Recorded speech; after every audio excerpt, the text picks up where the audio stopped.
Ndewonu ndị ọma m ji eme ọnụ.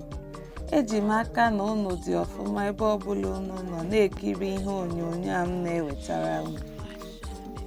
Aka m bụkwa Oriakụ Grace, nwaanyị Igbo alụkwara n'ala Igbo.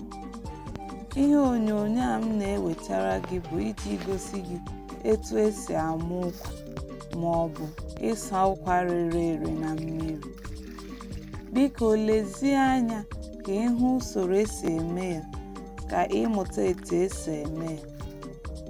Lee ihe onyonyo a ruo n'isi maka aga m anọ na ngwụsị ya na-eche gị.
Leenụ otu ụkwa a dị mgbe a rụsịrị ya ọrụ a niile.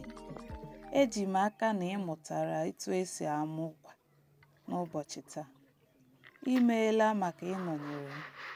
Ka ọ dịnụ mgbe ọzọ.